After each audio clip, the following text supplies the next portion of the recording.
ubaba wayehlala la kuleli pulpit leli ekhulume 4 hours nami ngangiphuma ngihambe ngiyochama ka5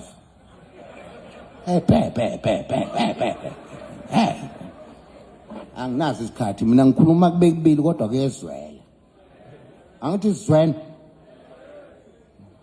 ngiyabonga sizwe sikaphunga noMageba ngiyanithanda yimina inkosi yokuqala konke lamakhosi awu9 12 akaphatha lesizwe kusuka kuluzumani kube kimi ebekwe zinkantolo ngiyinkosi esemthethweni wozongiphikisa ngizakubopha uthini ngiyagcina uzombona uzohlupheka kanjani umfazi lo ngimfuna aphumile futhi la endlini yami la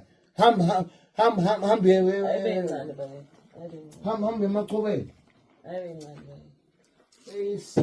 ade ngibuza stupid question la uduka ngikwazi blale uyazi wenzeni lengane le kumanje kunento yakhayo lapho uyazi induna ziyangibu kufika induna lapho bathi yini lenziwa umntwana sizula akhela yena emzini kaba yini lo yakhayo wena wena hey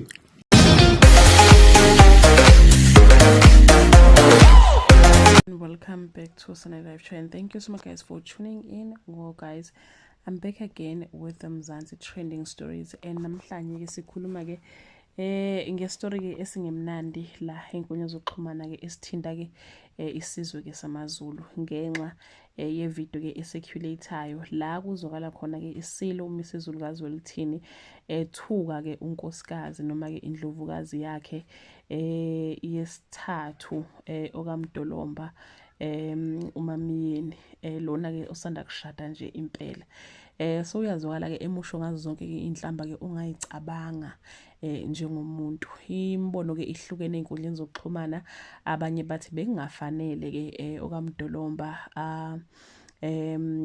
aputshukise ke le video ivele einkundleni zokuxhumana abanye bathi cha bekufanele ukuze abantu bazi ukuthi ke kwenzakalani angazi ukuthi uthini ke owakhe umbono ngalokho but ke gender based violence iyona noma ngabe kuthiwa ke umuntu ukusiphi ke isikhundla umuntu kahle kahle udinga usizo la isilo samaZulu inkosi ke uMsizulukazi welithini akusiyena kaMdolomba so umuntu odinga usizo ngampela ke isona isilo angiyazi mina inhlamba engaka futhi ke useyikhombise ukuthi cha unalo impela ithalente ke lokuthuka inhlamba ngoba ke aqali ke udade wabo azalwa naye ke umntwana enkosi wake walikha naye ivideo la isilo sasemthuka khona semthuka ngaphansi kwekedi kama wabo bobabili umntwana enkosi uMantombi wakwaZulu so asiqali ukuthi isilo sinayo inhlamba siyakwazi ukuthuka siyishaya impela inhlamba futhi ke basaphatha ibhodlela khona kuba wese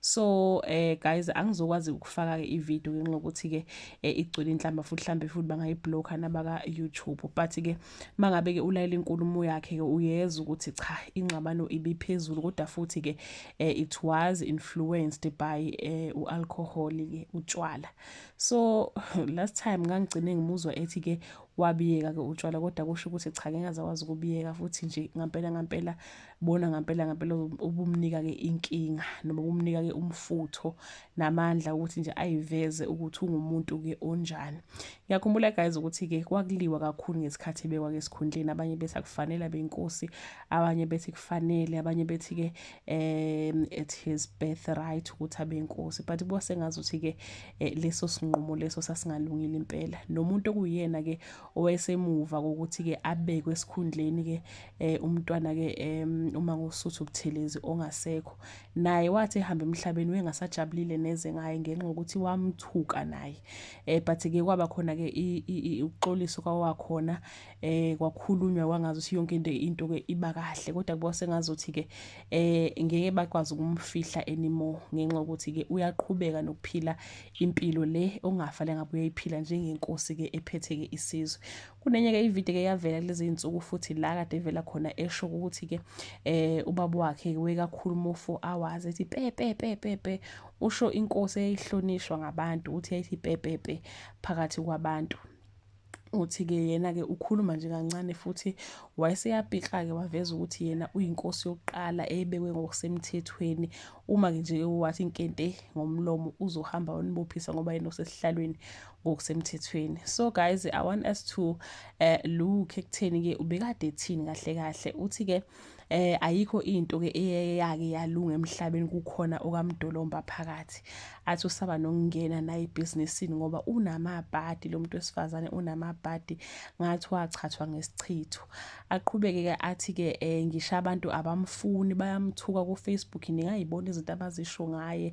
Uthi-ke uhambe exhaga amadoda ko-Kaizer Chiefs ngaphandle-ke kwemvumo yakhe. Kungenzeka ukuthi mhlambe kukhona okunye okaMdolomba ake akwenze ngaphandle kwemvumo-ke yakho-ke yaso-ke iSilo, kodwa akusiko phela into engamthuka ngayo-ke everyday leyo. Kodwa-ke uthi-ke uhambe exhaga amadoda ambone sevela ku-TV engamtshelile, of which that is very wrong.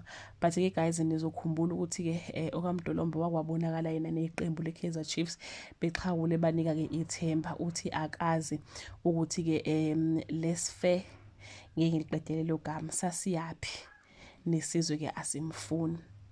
Yonke-ke le nkulumo-ke iSilo besikhuluma kukhona-ke udade wabo, ngoba uzwakala mesekhuluma ethi mntwana wenkosi ufise ngathi ngabe-ke oNdlunkulu bayafundiswa ukuyiphatha.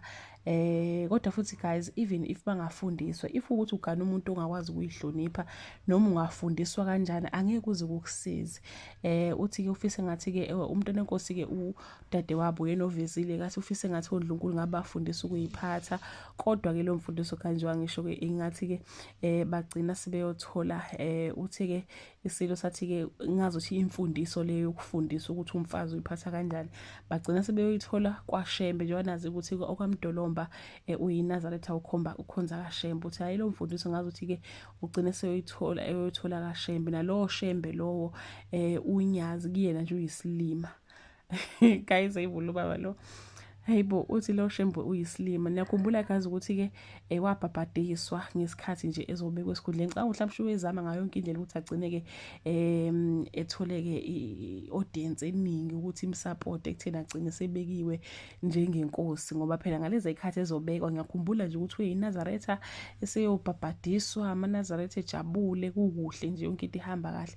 Kodwa namhlanje ukwazi ukuthi-ke athuke-ke inkosi yamaNazaretha athi lo Shembe lo uyisilima kuyena. Uthi-ke akahambe okaMdolomba-ke aye khona lapho kaShembe bayomkhwela. Yabo leli gama lokukhwela lisetshenziswa kakhulu ey'lwaneni. So angazi ukuthi why iSilo si-associate unkosikazi waso nokuthi uyakhwelwa. Uthi-ke abahambe bayomkhwela-ke esontweni-ke. Uthi ushelwa womasango khona esontweni-ke uzomdedela ahamba ekhona bayomkhwela, ngoba kusho ukuthi nje umbona njengomuntu wesifazane nje ucheap. Uthi ngingasampha nalowo mali uzolamba. Uthi-ke uzomshaya futhi yena akamazi kahle. He became a king ngokuthakatha. Uthi bafethu, uthi nanazi ukuthi mina ngangenanje ngesikhundleni, mina ngathakatha, mina ngangena esikhundleni ngokuthakatha. Uthi akancenge khofonoza-ke yakhe-ke okaMdolomba yena unentombi yakhe. So wonke-ke la mazwi bewakhuluma okaMdolomba-ke irekhoda. So guys, abantu-ke baphambene-ke imibono la, kuphambene imibono ey'nkundleni zokuxhumana. Khona nje ubhalile wathi uyanuka, uyisife, wachathwa ngesichitho, ayikho into enawe elungayo, ngesaba ngisho ukungena kwebhizinisi nawe, angince ngekhofonoza yakho. G.O. Khumbula 1910 umbiza i-1910 nginentombi yami mina. Konke lokho kubekiya-ke enhlizweni kaMdolomba. Egcine kwaMdolomba washo ukuthi-ke iyona impilo-ke ayiphilayo-ke everyday le yokuthukwa. Iyo-ke impilo-ke ayiphilayo. Hayi bakwethu ngeke. Hayi sinenkinga njengozulu. Hayi sinenkinga njengozulu, angifuni uqamba amanga. Futhi angazi ukuthi-ke siyophuma kanjani la. Angazi siyophuma kanjani. Angazi-ke guys ukuthi wena uthini. Abanye bathi hayi bengafanele ayifake social media, but guys, this gender based violence uyathukwa lo muntu, asazi noma uyashawa yini, kodwa nje uyathukwa. And ngicabanga ukuthi azayifake ku-social media ingoba ngampela usekhathele. Ngiyacabanga futhi nawe ukuthi guys wangena kulo mshado ebona kahle ukuthi le ndoda angena nayo hayi akusiyona le ndoda acabanga ukuthi iyona, kodwa-ke wagcina-ke engenile. Hhayi asazi bakithi, asazi ukuthi iyozala nkomuni kodwa nje ayizulu. Ngeke, hhayi asinayo inkosi. Akusiyona, cha akusiyo le nkosi engasilida ngampela. Inhlamba ekulo muntu, inhlamba ayithukayo. Utshwala, niyakhumbula ukuthi okwatrenda, sake satrenda isilo sitrenda nalo sisi lo owenza iprogram iprogram le yabafundisi, fake pastors, watrenda nayo ecamele emathangeni, naye wamshutha futhi. So nje kuningi kakhulu, angazi ukuthi siyophuma njani kule nkinga, angazi bakithi, kodwa nje kunzima kakhulu. But for okaMdolomba bakithi, ngicabanga bese naye khathele, ushilo futhi wathi nje iyona impilo ke ayiphilayo everyday.